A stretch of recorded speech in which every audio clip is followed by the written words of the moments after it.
Lorsqu'on parle de propriété intellectuelle, on parle du droit qui protège les inventions. Une idée sur trois est copiée. Dans tous les domaines d'activité, les créateurs ou innovateurs se font voler leurs idées. En clair, leur créativité. Une chanson de Zénab, un film, un livre, un logiciel par exemple.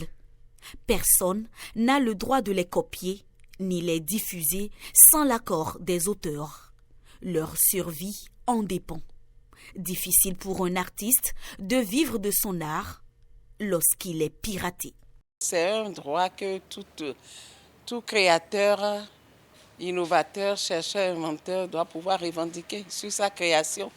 Et partant de là, le chercheur, l'inventeur, la PME doit protéger sa création. Les produits des champs font aussi l'objet d'une grande attention en matière de propriété intellectuelle. Cela passe par l'indication géographique. Au Bénin, l'ananas pain de sucre d'Alada, le gari de Savalou en bénéficient. Personne d'autre ne peut utiliser leur nom.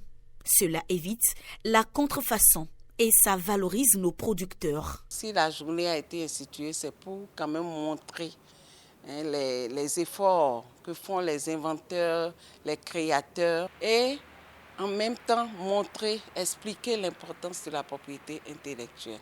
Autre univers auquel on ne pense pas souvent quand on parle de propriété intellectuelle, c'est le sport. Le thème de cette année, c'est la propriété intellectuelle et le sport. Prêt, partez, innover. C'est une manière de dire qu'il n'y a pas de secteur où on ne doit pas innover. Parce qu'a priori, le public se dit mais le sport, c'est pour les sportifs. Mais quand on parle de sport, c'est tout un public qui est rassemblé. Et nous devons constater que c'est au cours de ces compétitions sportives-là que les promoteurs font aussi de la publicité. De la scène au champ, du labo au marché, la propriété intellectuelle protège tous ceux qui crient. Mais une idée sur trois est encore copiée au Bénin. D'où l'importance de protéger les œuvres.